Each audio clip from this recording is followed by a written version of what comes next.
here to talk about from addiction, from the road to recovery.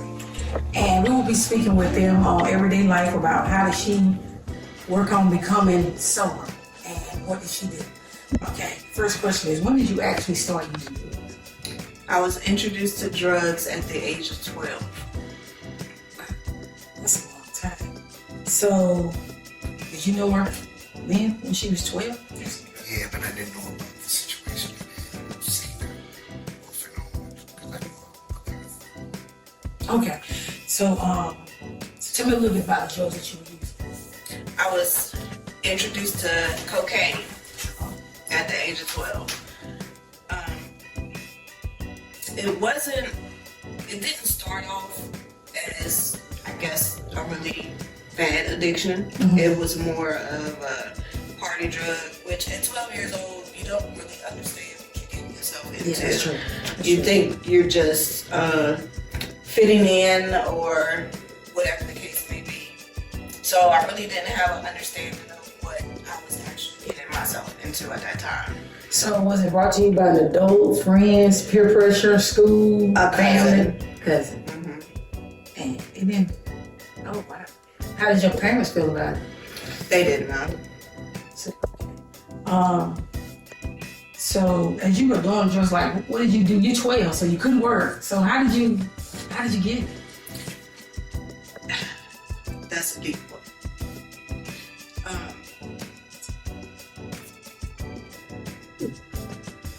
I mean, it was just basically hanging around with everybody, hanging around with the guys, and then of course, other things were happening and not necessarily my choice.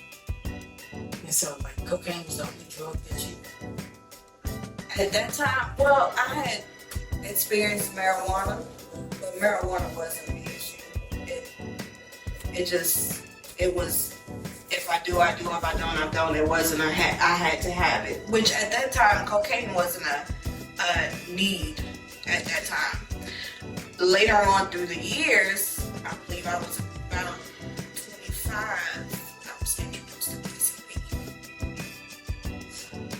Oh, that's the tough stuff. So back to the age of 12, how did you get this past your parents not knowing you were on drugs? Like, I pay attention to everything my children do, even adult kids, so. Well, to be honest, I wasn't raised by my parents. I was raised by my grandmother. And at the time, my grandmother was basically living her life. She had raised her kids, and I guess she wanted to do the right thing. And that's, let me say this, not to be speaking bad. So I don't want it to sound like I'm speaking bad about her. It's just what it is, the reality of the situation. She had raised her kids, and then she had to take on raising me. But this was at a time where she felt like she was ready to live her own life. So there would be times that I would be spending the night over, say, a family member's house or whatnot, and So she, gotcha. Okay, so when you started at PCP, it came from family too? no. Straight. From the streets, from some friends that, or what I thought was friends.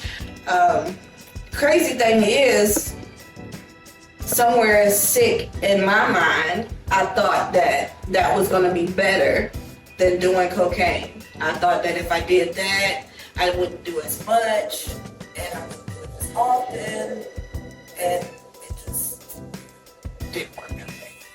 So Leon, like, in what age and when you came in, like when y'all got together, she was on, did you know she was on drugs when you first, like, when y'all first got together? Yeah.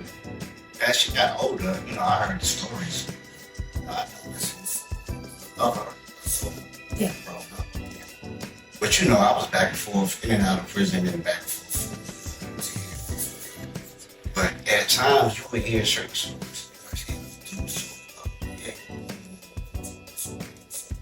And then, like she said at the time, everybody was okay.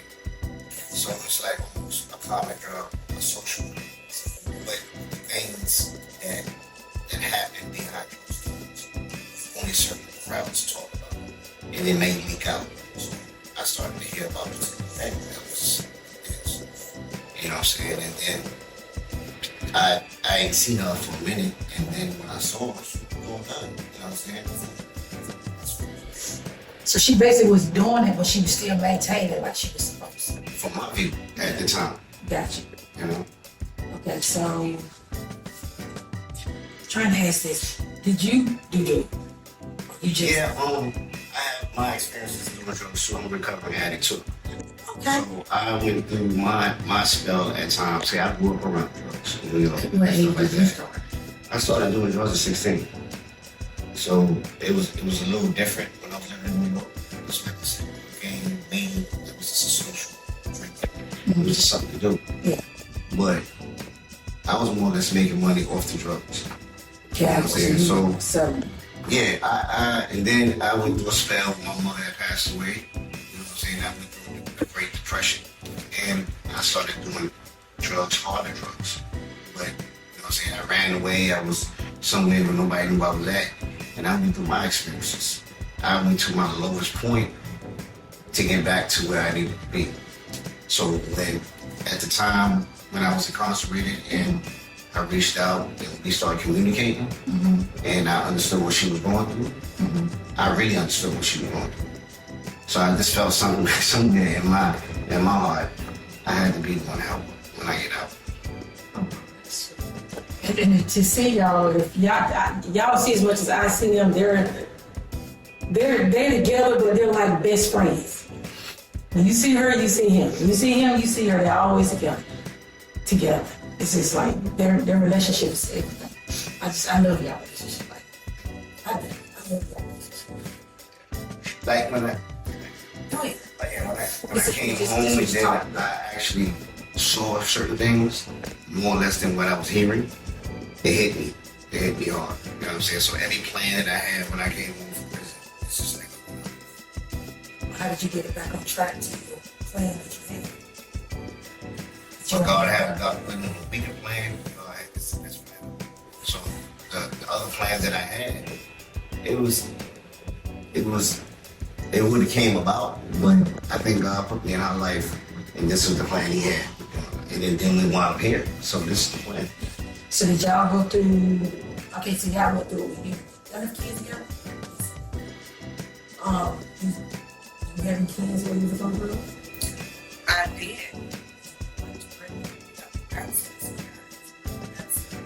I was able to not. I don't think my addiction really formed into an addiction until years later.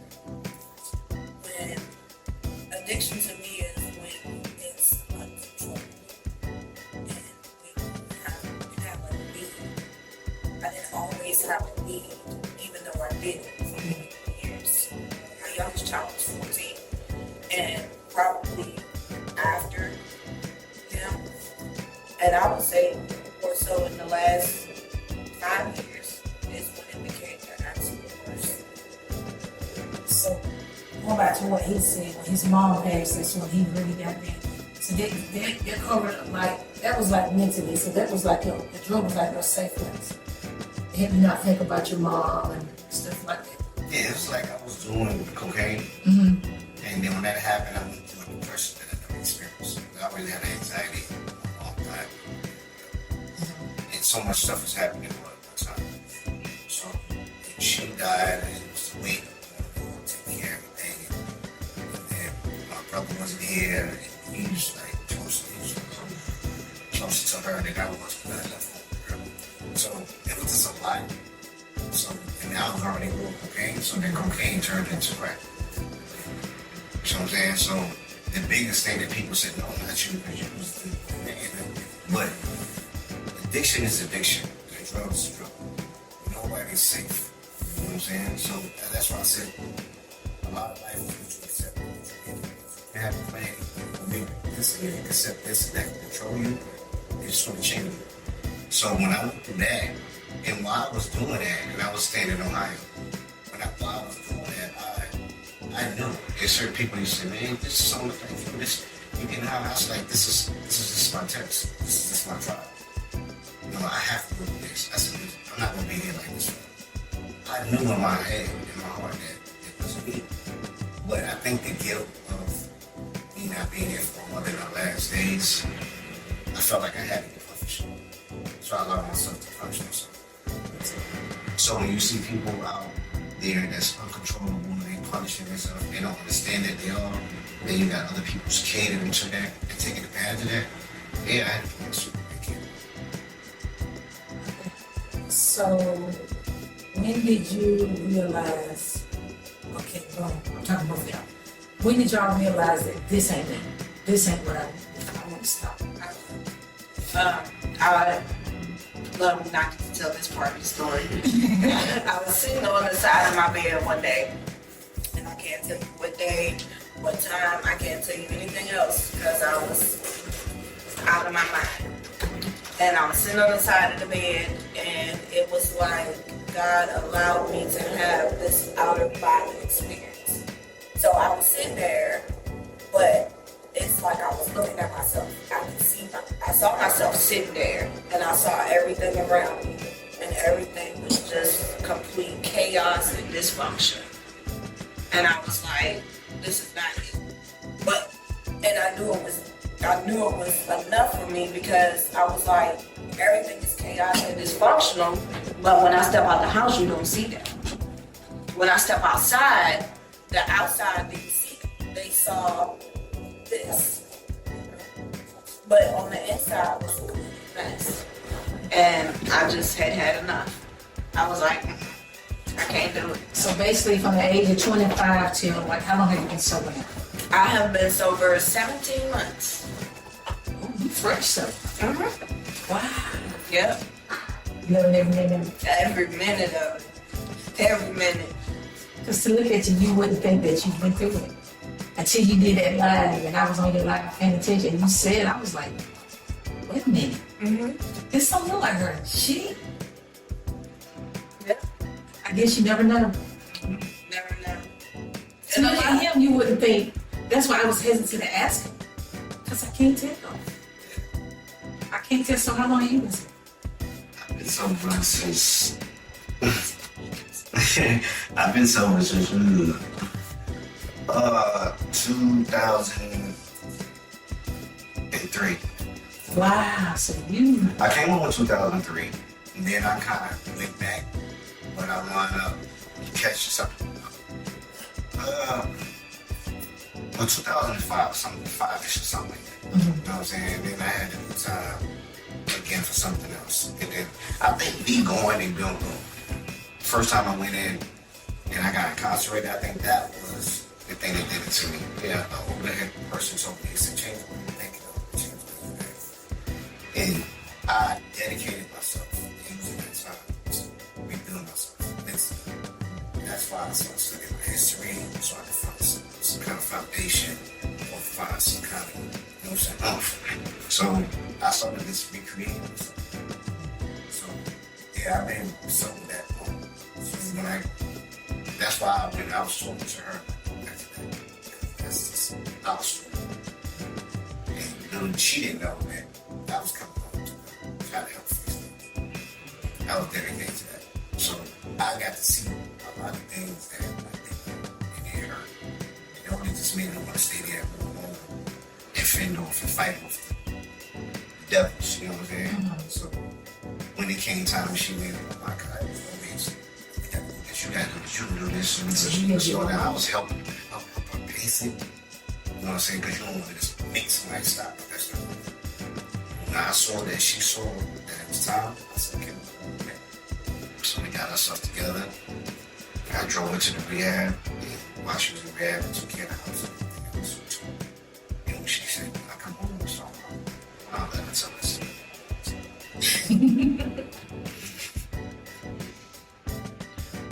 Well, that's basically what happened. We made the decision to go. I really knew that I wanted to do something different. I had periods where I had stopped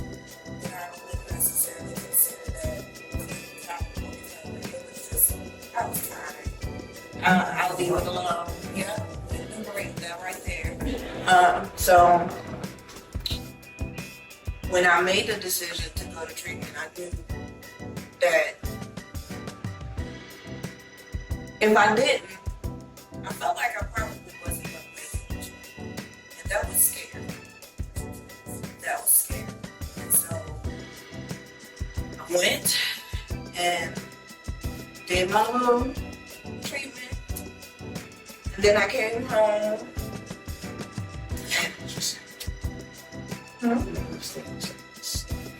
Oh yeah. Oh yeah. So treatment was scary. Treatment was scary because there were so many people. There were so much more worse and harder drugs, and had been for a very long time. They were coming in to get help, but they were very, very sickly. And I was just like, I felt like I didn't belong. And that doesn't, and I don't want that to sound like I felt like I was better. I never feel like I'm better than anybody, but it was something in me that made me feel like I didn't belong. And so all the more reason why I felt like I needed to get myself together. Because at that point I wasn't being the best version of self at that moment. And so I went and I did that. And I came home, and I hadn't been home but about 3 weeks. And I did my first show. And I saw you. And I did my first show. And ever since then, it's like ever since my feet hit the pavement, I've been running. She's also, I have a calendar, a boutique calendar. She's in that calendar. So as far as the drugs, do y'all think it was like, how did it affect, I'm just going to how did it affect y'all mentally? During and after post. How did it affect me mentally? Like, I think I was the worst crackhead of all. I think I was vicious. Like, if I did it, I did it. Like, there could be days that I go and be up for 2 days. Me walking, I was in a state that I didn't know nobody. So I was free to do whatever, and I was also rolling. I went almost a move for them too, because I didn't know nobody. Just get high, and I know it was affecting me real bad when I was working. I had and I'll be sleeping, but I'll be. And I wake up every night and make sure I'm straight. So yeah, it affected me mentally. I was mentally dead. So when I tell people like I can relate, you don't know what it is. I said, man, you know what I'm saying? And God allows people to go through certain things to build them up, so they can have the experience so they can help somebody else. Because our lives is never our own. We're all connected to someone somehow. So I believe that it was a purpose and a reason. And I can go back and talk about it without feeling ashamed. Look at me now. Yeah, because to look at y'all, you would never know. Like I said, if you had never did that live and I got on that live, I would have never. And you know, open to talk about it. I just can't. The girl that does my makeup, Nikki, also like, Nikki, I can't believe that shit. She tell you, I just can't believe it. To look at her, I couldn't believe it. I was like, you can't. I guess you don't know. You don't. And you really never understand what a person is dealing with and going through. You asked about how it affects us mentally. I already had issues. Even at 12, I had issues, as I explained. My parents didn't raise me correctly. My mother was actually and so I already had issues feeling issues of abandonment, depression already at a young age. And so when I was introduced to that drug, I was like, oh, I don't feel nothing. You just say For the time being. And for a long time, I didn't feel nothing. But then as the use began to be increased, the depression got worse because then I was feeling bad about what I was doing and I was feeling bad about myself. So it was just a cycle. Chasing the numbness, chasing the high, coming down and having these feelings. It was just that it's a cycle. So did your kids ever find out that you were? They did. How did you feel? Well, my two oldest ones, they didn't really understand, but they didn't really have to deal with it as much as my youngest did. My two oldest ones, they lived with their grandmother because I was very young when I had them. I was 15 and 18. So their grandmother raised them, so they weren't really affected as much as my youngest. My youngest was affected worse because he was in the house. But he really doesn't express. He doesn't judge, but he really doesn't express. And I asked him because I feel like I need to know.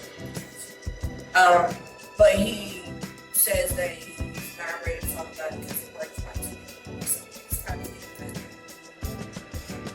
I've told him several times. It's like we gotta work as a team. I'm not around. And hide it. Flush it out, sort of. Or whatever. Like, we work as a team. Gotcha. And, oh, that's cool. But she alright? Yeah. Lock the door, make sure we're doing a lot of this. Let everything subside. You know, you good. So I think that was my duty. So, like, I had to talk to him before he go too much into a deep shit. You know what I'm saying? And how it affects him. How he was going to handle that situation. So I had to. And I never had nobody talk to me. So you basically had to be the she, the king, the chill, like protect her and him. It's two different ways. So, okay, you told me that. I'm answering all my questions.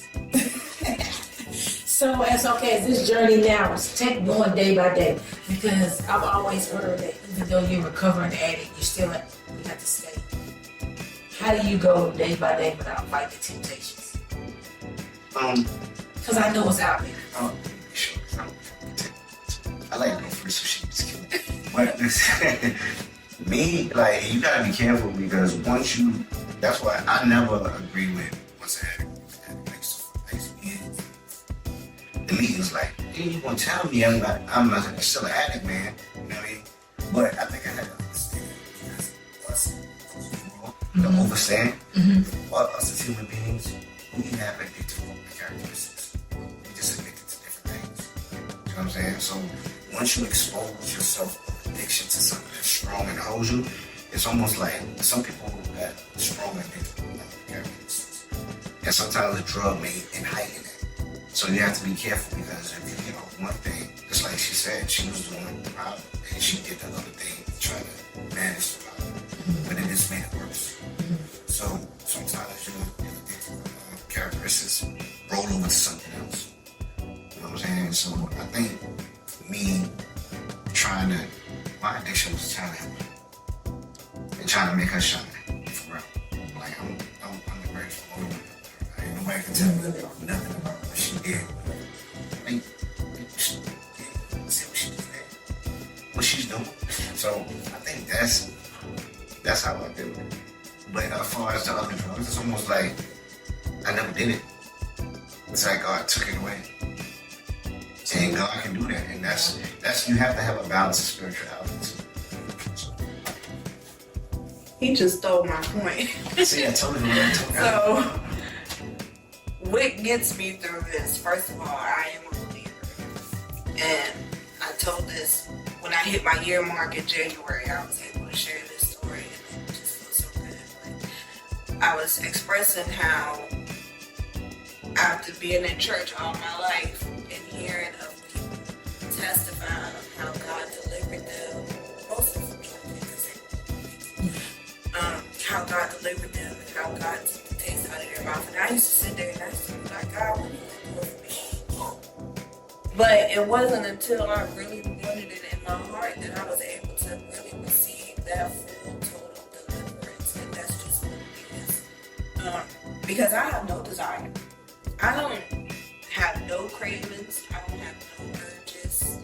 I don't have the most that I've had within these 17 months. I've had a thought, and I just have to tell myself that is nothing but the enemy playing on my mind, because it'll be a thought that'll be like, oh, I remember when, for instance, right after coming home from rehab last year, it was tax time.